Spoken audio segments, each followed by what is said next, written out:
The Steam Deck has competition. When the Steam Deck was announced and then subsequently released, there was no real competition. The Steam Deck offered real PC gaming at a much lower price than the competitors at the time, and it offered more raw performance than the others. Of course, with all of these new announcements, things were bound to change at some point in time. Of course, the number one rule of law when it comes to technology: today's new tech will be tomorrow's old news.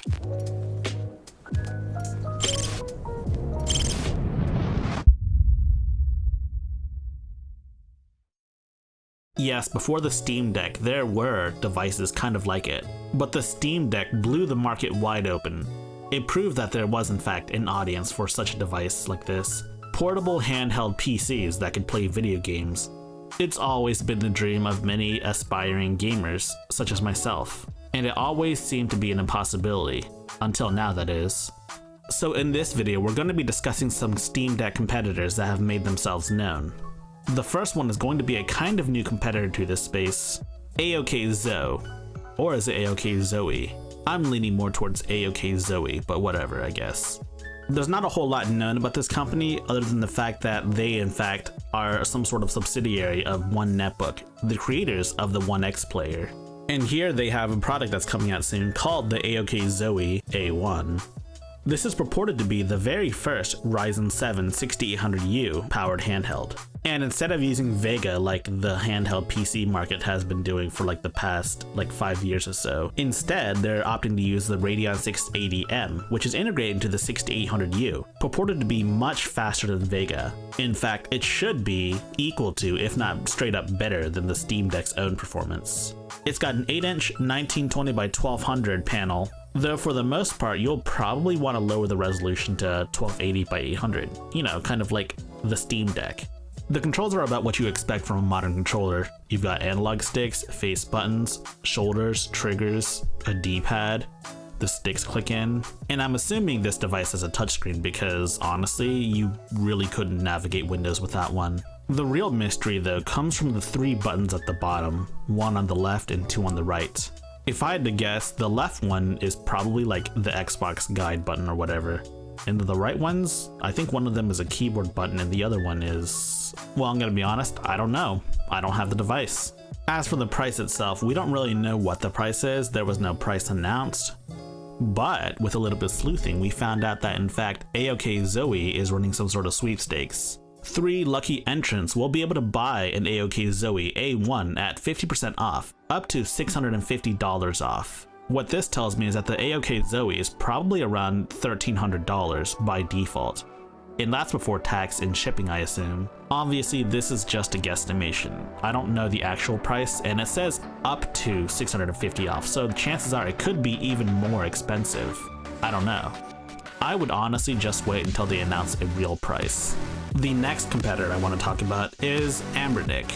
AMERNIC has actually made a couple of different devices over the years, though none of them were ever x86 devices, always being ARM chips instead. And generally speaking, their market and use case was always emulation. You could always play emulated titles on the go for a relatively inexpensive price. And now they've come out with an x86 device known as the Win600, and it's actually cheaper than the Steam Deck, though the question is whether or not it's worth it. So let me be the first to say that this CPU is nowhere near as powerful as the Steam Deck CPU, with an even weaker GPU as well. So the ergonomics, in my opinion, they don't look that great. I mean, looks can be deceiving, and I thought that the Steam Deck wouldn't have great ergonomics as well, but I was totally wrong on that front. I do think the sticks could be a tad bit higher, you know, a little closer to the D-pad and face buttons. And as for the performance itself, I mean, you're not going to be playing a lot of high-end AAA titles, not like on the Steam Deck. I've even seen a few videos on this, one of which being from Retro Game Core, and Rust basically shows off the performance of typical PC titles as well as emulation. And honestly, it even struggles with PS2 emulation. Honestly, the highest you could probably go is Dreamcast emulation. So yeah, this will probably be relegated to just an indie machine as well as an emulation machine as well. And emulation and indies aren't a bad thing at all, don't get me wrong. It's just that for $100 more, you could feasibly get a Steam Deck. And given that both of these devices are basically sold out, I mean, you may as well throw in your $5 to get your reservation right now if you haven't already. So AMERNIC's attempt is not a bad attempt by any stretch of the imagination. It's just that I would have preferred AMERNIC to go more premium out of the box, more performant out of the box, rather than giving us basically a race to the bottom when it comes to PC handhelds. And even AMERNIC isn't really at the bottom, the lowest end being the AYAN Loki Zero at $199. The Loki Zero is about $100 cheaper than the AMERNIC Win 600, and it looks like a better device overall in terms of ergonomics. It also has the same exact processor as the AMERNIC Win 600, so you'll have the same level of performance as that device, but at a pre-order price of $199, or the actual price after the pre-sales of $250.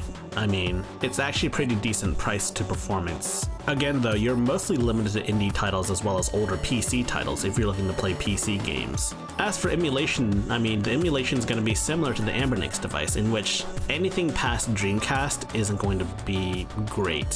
So for another $10 at $260, you may as well just get the Loki Mini.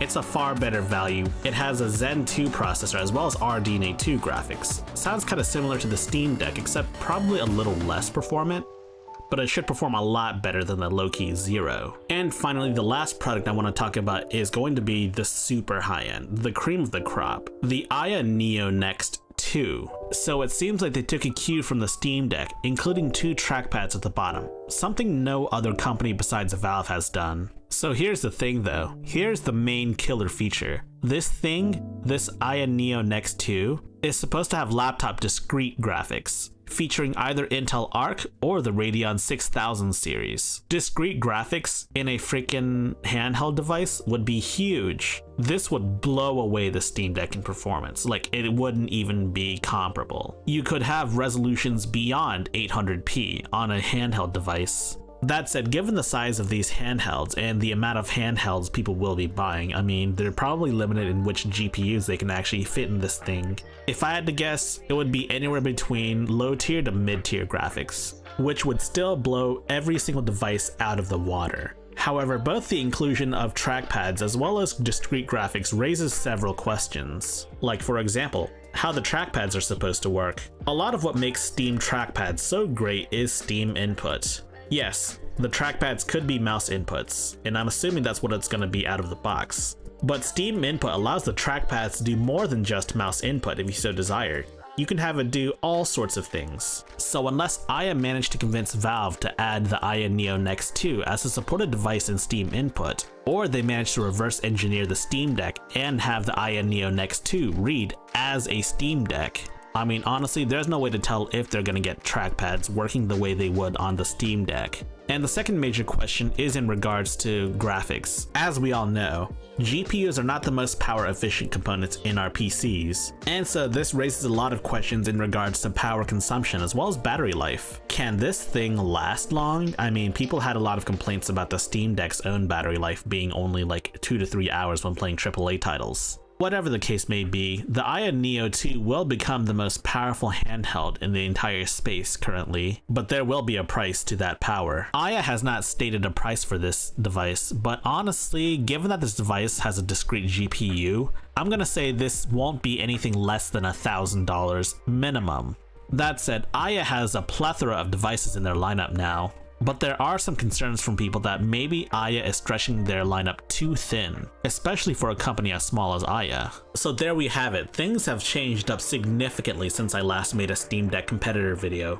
Between a race to the bottom as well as a race to the very tip top, I mean, this is going to be one exciting market. The Steam Deck was the one product to beat. Its price to performance ratio was literally unbeatable, and in many regards, it still is unbeatable. While there are devices that are cheaper and devices that have become more powerful, there still isn't a device that can beat the Steam Deck's perfect price to performance ratio. So if you like my content, please like, subscribe, share with your friends, join my Discord server, and also enable notifications.